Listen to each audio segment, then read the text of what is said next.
মাত্র কয়েক বছর আগে আমরা করোনা মহামারী দেখেছি, যাতে গড় মৃত্যুর হার ছিল 1%-এর নিচে। এতেই সম্পূর্ণ পৃথিবী কতটা আতঙ্কিত হয়েছিল তা আর বলার অপেক্ষা রাখে না। এখন ভাবুন তো, এমন কোনো মহামারী যদি পৃথিবীতে আসে যাতে মৃত্যুর হার 30%, তাহলে সেটা কেমন ভয়ানক হতে পারে। পৃথিবী ইতিমধ্যে এমন ভয়ানক মহামারীর সম্মুখীন হয়েছে, যার নাম স্মলপক্স, বাংলায় যাকে বলা হয় গুটি বসন্ত।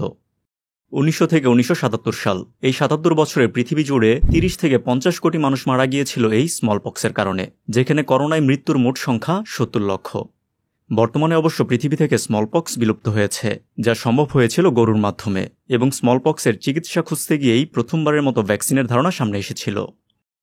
সকল দেশের সম্মিলিত প্রচেষ্টায় বর্তমান পৃথিবীতে স্মলপক্স না থাকলেও এটি ভবিষ্যতে জৈব সন্ত্রাস বা বায়োটেরোরিজম এজেন্ট হিসেবে ব্যবহার করার শঙ্কা রয়েছে, যাতে বৈশ্বিক স্বাস্থ্য সংকট তৈরি হবে। স্মলপক্স সম্পৃক্ত বিভিন্ন বিষয় নিয়ে আজকের ভিডিও। আমি জুম্মান আছি আপনাদের সাথে, আপনারা দেখছেন বিজ্ঞান পাইসি।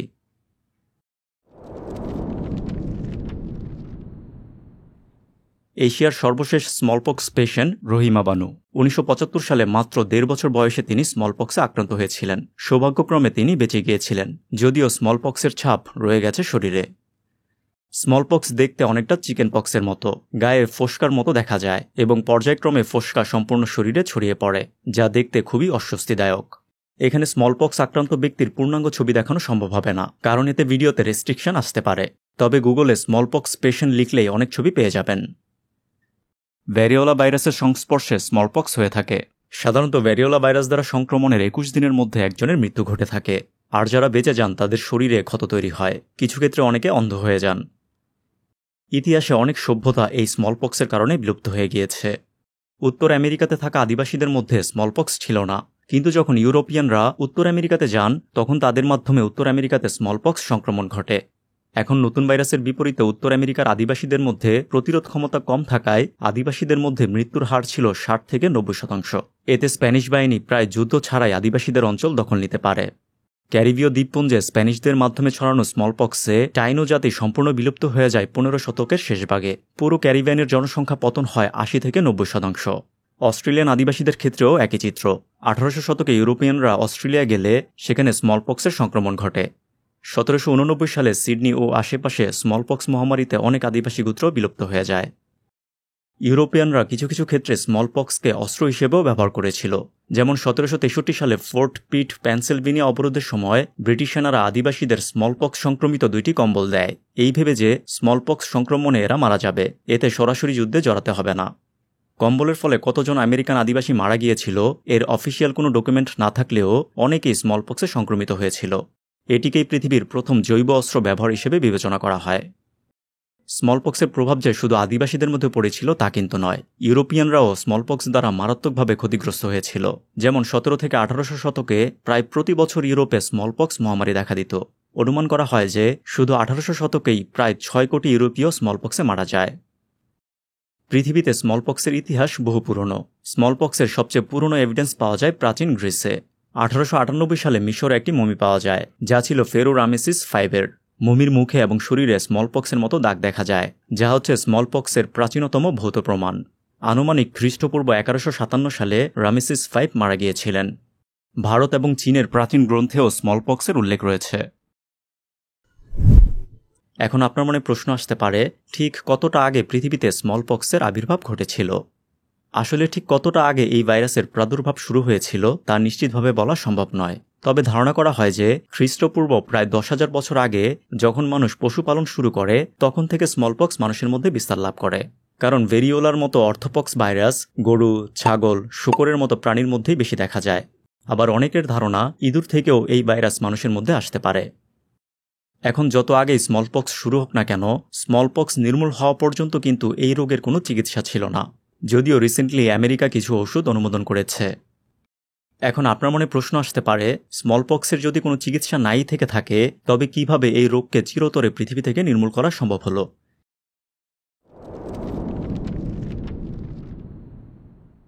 1717 সালে ইংরেজ নারী ম্যারি ওয়াটলি মন্টিগিউ টার্কিতে একটি বিষয় লক্ষ্য করেন।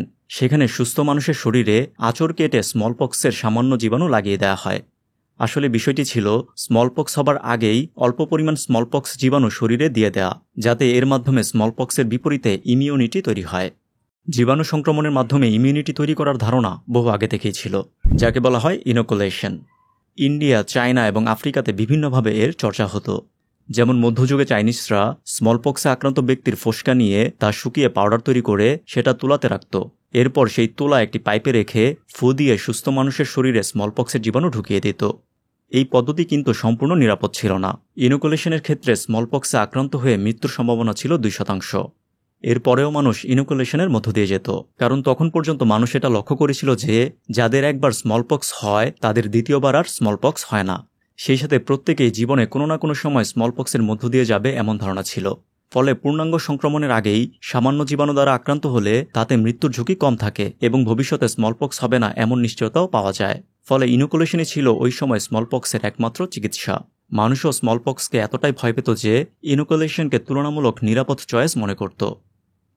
1717 সালে ওয়াটলি টার্কি থেকে ইনোকুলেশন দেখে তা ইংল্যান্ডে সম্প্রসারণের চেষ্টা করেন, কিন্তু প্রথমে তার প্রচেষ্টা যথেষ্ট বাধার সম্মুখীন হয়। পরবর্তীতে জেলবন্দি এবং এতিমদের মধ্যে ইনোকুলেশন প্রয়োগ করে সফলতা পাওয়া যায়, যা দেখে ইংল্যান্ড এই পদ্ধতি গ্রহণ করে এবং নাম দেয় ভ্যারিওলেশন। স্মলপক্সের ভাইরাস ভ্যারিওলার নামের সাথে সামঞ্জস্য রেখে এই ভ্যারিওলেশন নাম রাখা হয়। এখন স্মলপক্স হবার আগে এর জীবাণু দ্বারা সংক্রমিত হওয়া অবশ্যই সলিড কোনো সমাধান ছিল না, তবে এর মাধ্যমে মানুষের মধ্যে স্মলপক্স সম্পর্কে কিছু স্পষ্ট ধারণা তৈরি হয়।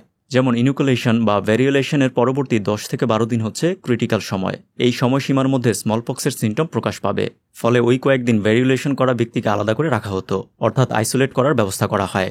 সেক্ষেত্রে আলাদা একটি জাহাজ কিংবা বিচ্ছিন্ন একটি জাহাজকে হসপিটাল বানানো হতো।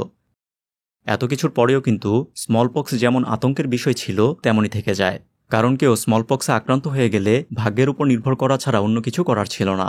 এর ফলে ওই সময়ের ডাক্তাররা স্মলপক্সের বিপরীতে কার্যকর কিছু খুঁজছিলেন। তেমনই একজন ডক্টর হচ্ছেন ইংল্যান্ডের এডওয়ার্ড জেনার। তিনি লক্ষ্য করেন ইংল্যান্ডের গ্লোস্টারশায়ার গ্রামে যারা গরু পালন করেন তাদের মধ্যে স্মলপক্স হবার হার খুবই কম। বিশেষ করে যারা কাউপক্স দ্বারা সংক্রমিত হয়েছেন তাদের কারোরই স্মলপক্স হয় না। কাউপক্স হচ্ছে গরুর একটি রোগ, যার ফলে গরুর ওলানে স্মলপক্সের মতো ফোসকা দেখা যায়। তবে এই রোগ গরুর জন্য প্রাণঘাতী নয়। কিছুদিন পর গরুর কাউপক্স আপনা আপনি ঠিক হয়ে যায়। এখন গরুর সংস্পর্শে থাকার ফলে যারা কাউপক্স দ্বারা সংক্রমিত হন তাদের শরীরে অল্প কিছু ফোসকা দেখা যায় এবং কিছুদিন পর আপনা আপনি ঠিক হয়ে যায়। তবে সাথে বোনাস হিসেবে এরা স্মলপক্সে আক্রান্ত হয় না, অর্থাৎ স্মলপক্সের বিপরীতে এদের শরীরে ইমিউনিটি তৈরি হয়। 1778 সালে জেনার এই বিষয়টি লক্ষ্য করার পরবর্তী 18 বছরে এটি গভীরভাবে পর্যবেক্ষণ করেন এবং ফাইনালি বিষয়টির সলিড প্রমাণ সামনে নিয়ে আসার পদক্ষেপ নেন। 1796 সালে জেনার তার অধীনে থাকা মালির 8 বছরের সন্তান জেমস হিপসের শরীরে ইচ্ছাকৃতভাবে কাউপক্সের জীবাণু পুশ করেন। এতে জেমস জ্বরে আক্রান্ত হয়, তবে কিছুদিনের মধ্যেই সুস্থ হয়ে ওঠে। এর 6 সপ্তাহ পর জেনার জেমসের শরীরে স্মলপক্সের জীবাণু সংক্রমণ করে দেন, কিন্তু জেমসের শরীরে এর কোনো প্রভাব দেখা যায়নি, অর্থাৎ জেমসের শরীরে স্মলপক্সের বিপরীতে ইমিউনিটি তৈরি হয়ে গিয়েছিল। তার মানে কাউপক্স দ্বারা ইচ্ছাকৃতভাবে নিজের শরীরকে সংক্রমিত করলে তা প্রাণঘাতী স্মলপক্সের বিপরীতে সুরক্ষা দিচ্ছে। পরবর্তীতে জেনার তার এই ফাইন্ডিং পাবলিশ করেন এবং তার পদ্ধতির নাম দেন ভ্যাকসিনেশন, যেখানে বোকা একটি ল্যাটিন শব্দ যার অর্থ গরু।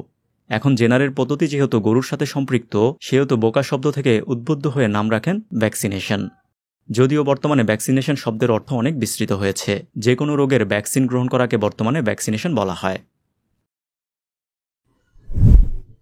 জেনার তার ফাইন্ডিং পাবলিশ করার পর বাহাবা পাবার বিপরীতে ক্রিটিসিজমের শিকার হন। ওই সময় তার আবিষ্কার নিয়ে বিভিন্নভাবে হাস্যরস করা হয়। তবে সময়ের সাথে সাথে অন্যান্য ডক্টররা জেনারের পদ্ধতি অ্যাপ্লাই করে সুফল পেতে শুরু করেন। এতে জেনারের পদ্ধতির প্রতি সমর্থন বাড়তে থাকে। তবে সাধারণ মানুষকে বোঝানো সহজ ছিল না।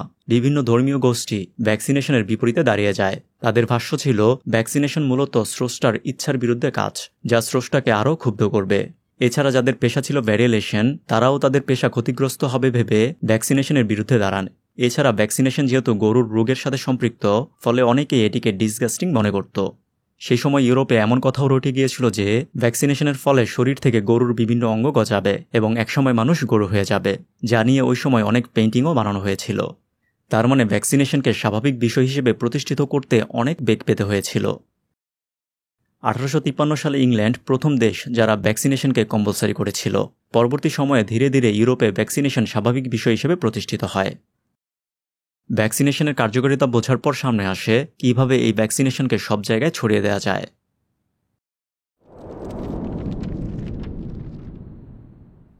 1796 সালে স্মলপক্সের ভ্যাকসিন আবিষ্কার হবার পর তা পৃথিবীতে ছড়িয়ে দেওয়া ছিল অনেক ঘটনাবহুল। তবে প্রাথমিক দিকে কিভাবে ভ্যাকসিনেশন ইউরোপ এবং এর বাইরে সম্প্রসারণ করা হয়েছিল সে বিষয়টা বলা যাক। স্মলপক্সের ভ্যাকসিনেশন এই বিষয়টি মূলত কি? এটি হচ্ছে একজন ব্যক্তি স্মলপক্সে আক্রান্ত হবার আগে তাকে কাউপক্স দ্বারা আক্রান্ত করা, এবং কাউপক্সের ফলে তার শরীরে যে ইমিউনিটি তৈরি হবে এটি স্মলপক্সের বিপরীতে সুরক্ষা দিবে। তার মানে স্মলপক্সের ভ্যাকসিনেশন মূলত হচ্ছে কাউপক্সের জীবাণু ছড়িয়ে দেয়া। এই ক্ষেত্রে বেশ কিছু পদ্ধতি গ্রহণ করা হয়, যেমন একটি কাপড়ের টুকরোকে কাউপক্স ভাইরাস দ্বারা সংক্রমিত করে তা জাহাজের মাধ্যমে দূর দূরান্তে ট্রান্সপোর্ট করা হতো। তারপর ওই সকল স্থানে মানুষের হাতে একটি আঁচড় টেনে কাটা স্থানে ওই কাপড়ের টুকরো দিয়ে বেঁধে দেওয়া হতো। এতে ওই ব্যক্তি কাউপক্স দ্বারা সংক্রমিত হতো এবং তার মাধ্যমে অন্যরা সংক্রমিত হতো। এই পদ্ধতিতে কানাডা পর্যন্ত ভ্যাকসিনেশন পৌঁছানো হয়, তবে বেশি ডিস্টেন্সের ক্ষেত্রে এই পদ্ধতি কাজে আসত না। কাপড় ছাড়াও লিকুইডের মাধ্যমে ইউরোপের বিভিন্ন দেশে ভ্যাকসিনেশনের সম্প্রসারণ করা হয়েছিল, তবে সবচেয়ে কার্যকর পদ্ধতি ছিল শিশুর ব্যবহার। কাউপক্স আক্রান্ত শিশুদের জাহাজের মাধ্যমে দূর দূরান্তের বিভিন্ন দেশে পাঠানো হতো। পরবর্তীতে সেই শিশুর মাধ্যমে ওইসব দেশে কাউপক্সের বিস্তার ঘটত। এভাবেই চলতে থাকে দ্বিতীয় বিশ্বযুদ্ধের শেষ পর্যন্ত। কিন্তু তখনও স্মলপক্স ছিল এক আতঙ্কের নাম, কারণ পৃথিবীর সকল মানুষকে ভ্যাকসিনেশনের আওতায় আনতে না পারা মানে কোনো এক অঞ্চলে কারো স্মলপক্স হলে তা ওই অঞ্চলে স্মলপক্সের বিস্ফোরণ ঘটাবে এবং পরবর্তীতে তা অন্যান্য অঞ্চলেও ছড়িয়ে পড়বে। ইউরোপে প্রথম ভ্যাকসিনেশন আসার পর যেমন অনেক বাধার সম্মুখীন হতে হয়েছিল, ঠিক একইভাবে ভারত উপমহাদেশেও কিন্তু ভ্যাকসিনেশন বিভিন্নভাবে বাধার সম্মুখীন হয়েছিল। যেমন ওই সময় বর্তমান ইন্ডিয়ার মানুষ বিশ্বাস করত স্মলপক্স ছড়ায় মূলত শীতলা দেবীর গোস্বা বা রাগ থেকে, ফলে অনেকেই স্মলপক্সের সমাধান হিসেবে শীতলা দেবীর পূজা করত। আসলে সম্পূর্ণ নতুন কিছু গ্রহণ করার ক্ষেত্রে মানুষের অনীহা সবকালই দেখা গিয়েছে, এমনকি ভবিষ্যতেও দেখা যাবে। এর কারণ হচ্ছে প্রত্যেকেই তার বর্তমান সময়ে একটি কমফোর্ট জোনে থাকেন। এখন সম্পূর্ণ নতুন কিছু তার কমফোর্ট জোনকে নষ্ট করতে পারে এমন ভয় থাকে। এই ভয় বিভিন্ন ধরনের হতে পারে, যেমন কারো ক্ষেত্রে পেশা ক্ষতিগ্রস্ত হবার ভয়, কারো অজানা শক্তির ভয়, আবার কারো ধর্মীয় দৃষ্টিকোণ থেকে ভয় ইত্যাদি, যার ফলে সম্পূর্ণ নতুন বিষয়ের বিপরীতে বিভিন্ন কথা রটে যায় বা রটিয়ে দেওয়া হয়। বর্তমানেও যদি সম্পূর্ণ নতুন কিছু পৃথিবীতে আসে, তবে আমাদের মতো দেশে বিভিন্ন বাধা সামনে আসবে। কেউ বলবে এটা পশ্চিমা আধিপত্য বিস্তারের কৌশল, কেউ বলবে ধর্মনাশের ষড়যন্ত্র, আবার কেউ বলবে সংস্কৃতি ধ্বংসের ষড়যন্ত্র ইত্যাদি। যাই হোক, দ্বিতীয় বিশ্বযুদ্ধের পর বিশ্ব স্বাস্থ্য সংস্থা WHO প্রতিষ্ঠিত হয়। 1953 সালে WHO বিশ্বজুড়ে স্মলপক্স সমস্যার সমাধান সম্পর্কে মতামত জানতে চায়। এর কারণ হচ্ছে স্মলপক্সের ভ্যাকসিন একজন মানুষকে সারা জীবন সুরক্ষা দেয় না। ফলে দেখা যাবে কোনো দেশে 100% ভ্যাকসিনেশনের পরেও অন্য দেশ থেকে স্মলপক্সের জীবাণু ওই দেশে নতুন করে স্মলপক্স মহামারী তৈরি করতে পারে। 1958 সালে সোভিয়েতের হেলথ মিনিস্টার WHO-কে world wide smallpox campaign launch করার পরামর্শ দেয় এবং ওই বছরই এই প্রোগ্রাম লঞ্চ করা হয়। তখন পর্যন্ত পৃথিবীতে 5টি মেজর এরিয়া ছিল যেখানে স্মলপক্স মহামারীর মতো ছিল। ফলে বিভিন্ন দেশের সহযোগিতায় শুরু হয় বিশাল এক কর্মযজ্ঞ। সেই সাথে স্মলপক্সের ভ্যাকসিনের ম্যাসিভ প্রোডাকশন শুরু করা হয়। ব্রাজিল, আফ্রিকা, দক্ষিণ এশিয়ায় হাজারো স্বাস্থ্যকর্মী মাঠে নেমে যান। তারা মানুষকে বোঝানোর জন্য স্মলপক্সে আক্রান্ত ব্যক্তির সাথে কী হতে পারে তা ছবিসহ মানুষকে দেখাতে শুরু করেন। অনেক স্থানে স্বাস্থ্যকর্মীরা বিভিন্নভাবে বাধার সম্মুখীন হলেও সকলেই তাদের লক্ষ্যে অটুট ছিলেন। পৃথিবীতে স্মলপক্সের সর্বশেষ মহামারী দেখা যায় ভারতে 1974 সালে। সেই সময় উত্তরপ্রদেশ এবং বিহারে 1,10,000 মানুষ স্মলপক্সে আক্রান্ত হয়েছিলেন এবং মারা গিয়েছিলেন 20,000 জন মানুষ। এরপর ভারত সরকার সর্বোচ্চ আন্তরিকতা নিয়ে ভ্যাকসিনেশন কর্মসূচি হাতে নেয়। প্রায় 1,35,000 স্বাস্থ্যকর্মী 6 লক্ষ গ্রামের 12 কোটি বাড়িতে গিয়ে স্মলপক্স রোগীর সন্ধান করেছিলেন, সেই সাথে ভ্যাকসিনেশন কার্যক্রম চালনা করেছিলেন। আসলে ভারতের মতো বিশাল জনগোষ্ঠীর সবাইকে ভ্যাকসিনেশনের আওতায় আনা খুবই চ্যালেঞ্জিং ছিল। দেখা যেত একটি গ্রামের প্রায় সবাইকে টিকা দেওয়া হলেও কিছু মানুষ বাদ থাকলেই তা থেকে মহামারী হবার ঝুঁকি থেকে যেত। এবং এই জন্যই 1958 সালে WHO-র ওয়ার্ল্ড ওয়াইড ভ্যাকসিনেশন প্রোগ্রামের পরেও 1974 সালে ভারতে মহামারী দেখা গিয়েছিল। এরপর ভারত সরকারের আন্তরিক এবং কঠিন পদক্ষেপের ফলস্বরূপ 1975 সালের মে মাসে ভারতের সর্বশেষ স্মলপক্স রোগী দেখা গিয়েছিল। WHO-র ওয়ার্ল্ড ওয়াইড ভ্যাকসিনেশনের ফলে পৃথিবীতে স্মলপক্সের সর্বশেষ রোগী পাওয়া গিয়েছিল 1977 সালে সোমালিয়াতে। এবং সর্বশেষ যিনি স্মলপক্সে মারা গিয়েছিলেন তিনি হচ্ছেন এক ইংরেজ মহিলা, যিনি আনফরচুনেটলি ল্যাবে থাকা স্মলপক্স ভাইরাস দ্বারা সংক্রমিত হয়েছিলেন এবং 1978 সালে মারা গিয়েছিলেন।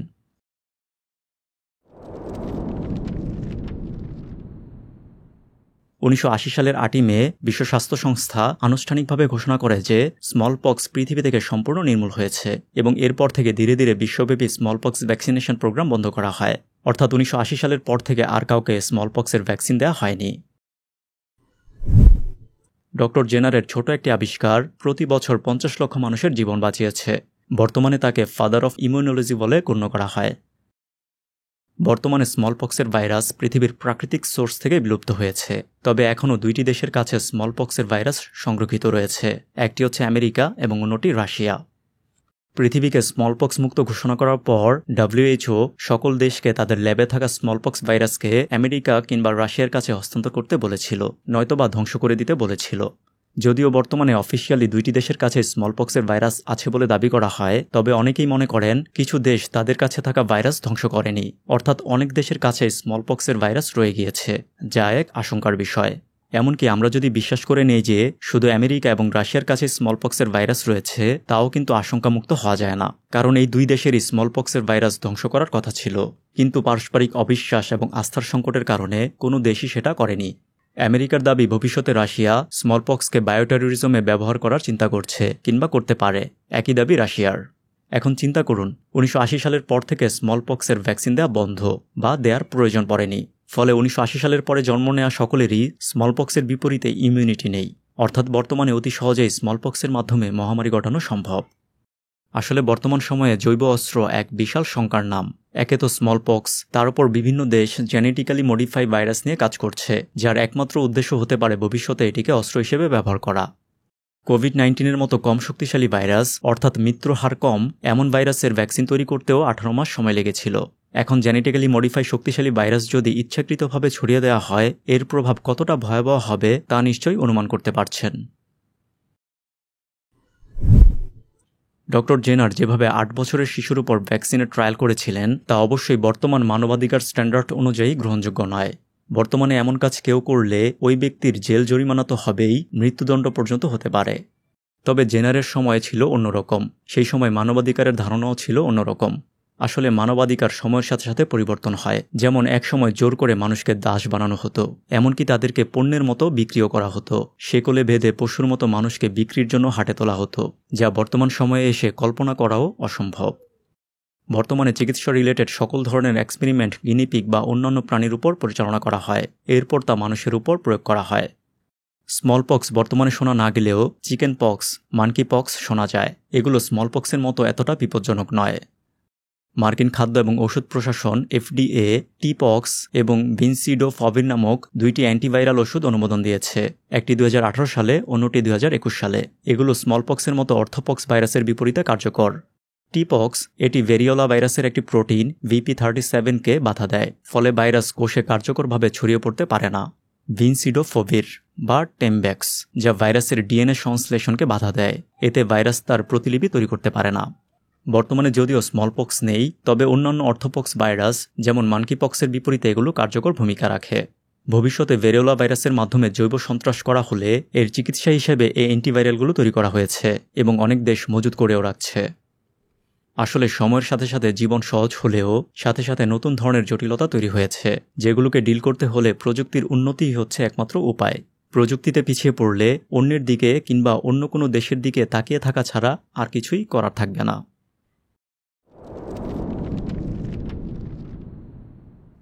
একসময় মনে করা হতো পৃথিবীর জলভাগ এবং স্থলভাগ ফিক্সড। বর্তমানে যেমন আছে অতীতে এমনই ছিল এবং ভবিষ্যতেও এমন থাকবে। কিন্তু বহু মানুষের গভীর চিন্তার ফলস্বরূপ বর্তমানে আমরা জানি পৃথিবীর জলস্থল ফিক্সড নয়, বরং প্রতিনিয়ত মুভ করছে, যাকে বলা হয় প্লেট টেকটনিক থিওরি। এই প্লেট টেকটনিক থিওরি সহ আর্থ সায়েন্স সম্পৃক্ত বিভিন্ন বিষয় জানতে এই ভিডিওটি দেখতে পারেন। ভিডিও ভালো লাগলে বিজ্ঞান পাইসি পরিবারে যুক্ত হয়ে সাথে থাকতে পারেন।